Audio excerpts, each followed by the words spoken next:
After using the Fujifilm Instax Mini Evo for a while, I wanted to share my favorite creative technique that can really set your photos apart when using this camera. Start by rotating the front dial around the lens until you see lens effect number 9, double exposure. This will capture a photo and then allow you to capture another photo that layers over top of the first photo. First of all, when using double exposures, you really should make sure you understand exposure compensation.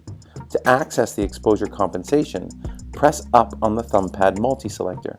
Then move the highlighted area onto the exposure compensation option and adjust it up for a brighter image or down for a darker image. I use this so I can adjust the brightness with the double exposures, as I often have one of my photos properly exposed and the other one underexposed. Now let's look at my 5 favorite techniques to capture creative double exposure images on the Instax Mini Evo. The first thing you can try is to change the film effects for each of your 2 images. Use the dial on the top of the camera to change between film effects. For example, you could try one shot using a monochrome film effect and then change the second one to the retro film effect.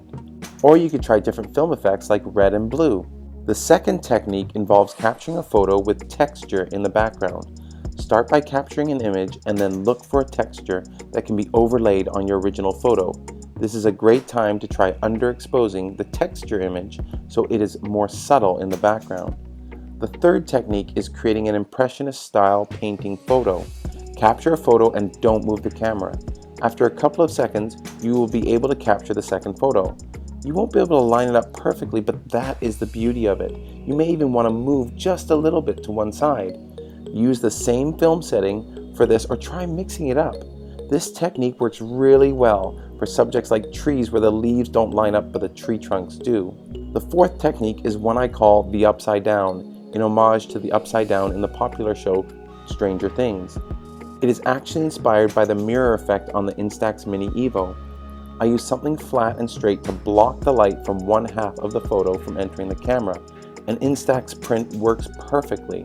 Then I capture an image using a regular film effect like normal or vivid. Next, I change the film effect for the second shot to something like monochrome or blue and flip the camera upside down. This time I cover the half of the photo that I already exposed and capture another photo on the second half of the image. For the final technique, you will need a scene with bright light and dark shadows. It doesn't have to be direct sunlight, just a difference in brightness and darkness in your scene. Start by putting the focus point on a bright part of your scene and press the shutter release button partway down so the camera exposes for that part of the scene. Keep the button pressed partway and recompose so you have the composition you want and capture your image.